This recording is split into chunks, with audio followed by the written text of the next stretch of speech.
अगर आपको डॉक्टर ने बोला है कि आपको फाइब्रोमाइल्जिया है या बहुत सारे सिम्टम्स हो रहे हैं लेकिन पता नहीं चल पा रहा है कि क्या है, तो यह वीडियो आपके लिए बहुत इम्पोर्टेंट है, क्योंकि जो आपको बताया गया है वो शायद पूरी कहानी नहीं है। काफी लोगों के साथ होता है। बॉडी में क्रॉनिक वाइड स्प्रेड पेन है, थकान है, माइंड प्रॉपरली काम नहीं कर रहा, नींद में परेशानी हो रही है, लेकिन टेस्ट नॉर्मल आते हैं और फिर डॉक्टर बोलते हैं कि आपको फाइब्रोमाइल्जिया है। इस वीडियो में हम फाइब्रोमाइल्जिया के सिम्टम्स के बारे में जानेंगे। इस कंडीशन को कई बार इनविजिबल इलनेस भी कहा जाता है, क्योंकि सिम्टम्स फील तो होते हैं लेकिन रिपोर्ट्स में दिखते नहीं। अगर हम फाइब्रोमाइल्जिया वर्ड को समझें तो फाइब्रो का मतलब फाइब्रस टिश्यू या कनेक्टिव टिश्यूज जैसे लिगामेंट्स और टेंडेंस, मायो मतलब मसल्स और एल्जिया मतलब पेन, मतलब मसल्स और सॉफ्ट टिश्यूज में पेन। लेकिन ये सिर्फ पेन तक लिमिटेड नहीं है। इसमें आपको ब्रेन फॉग या फाइब्रो फॉग यानी सोचने में डिफिकल्टी, मेमोरी इश्यूज जैसे वर्ड्स याद न आना, फोकस या कंसंट्रेशन करने में दिक्कत, काम करने का मन न करना या डिसीजन लेने में मुश्किल, ये सारे सिम्टम्स कॉमन हैं। इसके साथ ही आपको anxiety, depression, overthinking, suicidal thoughts और लो मोटिवेशन भी हो सकता है। इसके अलावा आपको नींद में काफी परेशानी भी हो सकती है, जैसे नींद का ना आना या टूटी टूटी नींद आना, रात में 2-3 बजे अचानक से आंख खुल जाना और फिर दोबारा नींद ना आना, सोने के बाद भी फ्रेश फील न करना या बहुत ज्यादा नींद आना, और फटीग, थकान या टायर्डनेस भी होती है।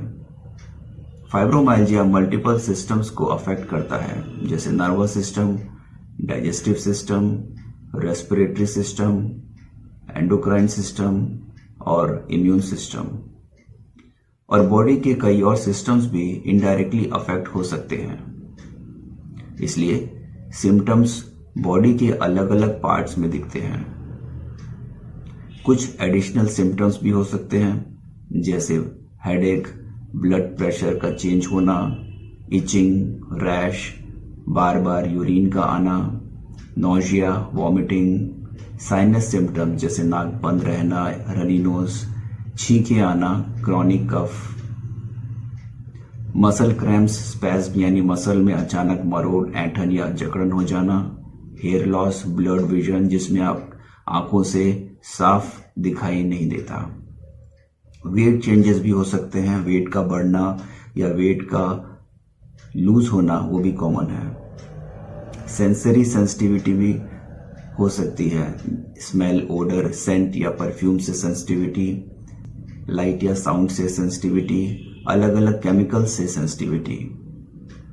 इसे मल्टीपल केमिकल सेंसिटिविटी भी कहा जाता है।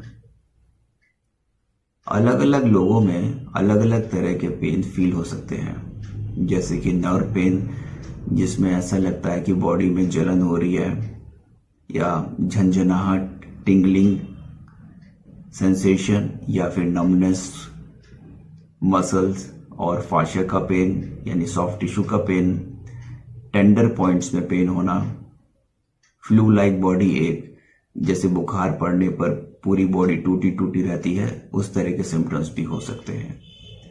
टेंडर पॉइंट्स आपके नेक, शोल्डर्स, बैक और हिप्स में हो सकते हैं, जहां हल्का प्रेशर भी पेनफुल लगता है।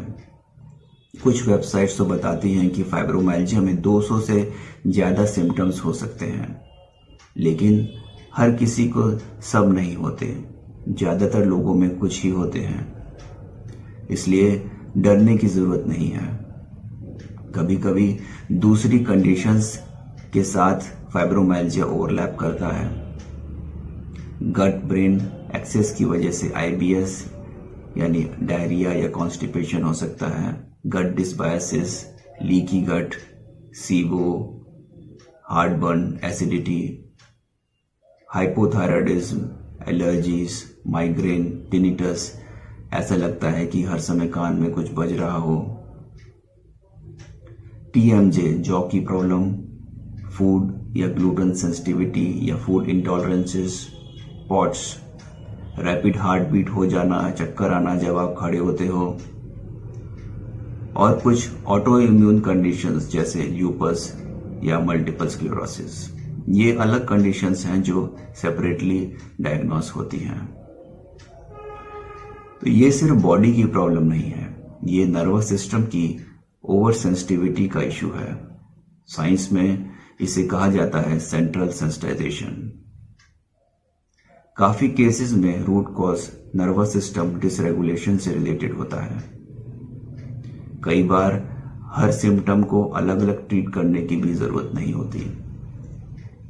तो real focus nervous system regulation पर होना चाहिए।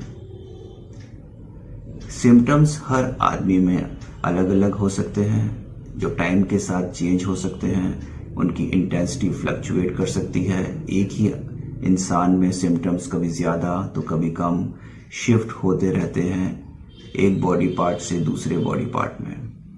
इसलिए सबका एक्सपीरियंस डिफरेंट होता है। मैं ये सिर्फ थ्योरी नहीं बोल रहा, मुझे खुद फाइब्रोमाइल्जिया डायग्नोस हुआ था। मुझे भी बहुत सारे सिम्टम्स थे। इन सिम्टम्स के बारे में आपको बता के आपको डराने का मकसद नहीं है, बल्कि एक अवेयरनेस क्रिएट करना है। बार बार जब हम गूगल पर सिम्टम्स सर्च करते हैं तो एंजाइटी बढ़ती है, नर्वस सिस्टम और एक्टिवेट हो जाता है। अगर आप इस वीडियो के कंटेंट से रिलेट करते हैं तो कमेंट करें और बताएं कि आपको कौन से सिम्टम्स हैं। आप मुझे मैसेज भी कर सकते हैं व्हाट्सएप पे, मैं आपको गाइड करने की कोशिश करूंगा। अंत में एक बात याद रखिए, ये इनविजिबल इलनेस जरूर है, लेकिन जब एजुकेशन मिलती है तो समझ आने लगता है कि हमारे साथ क्या हो रहा है। जब डर खत्म होता है तो ये इनविजिबल नहीं रहती और धीरे धीरे सिम्टम्स रिवर्स होने लगते हैं। धन्यवाद।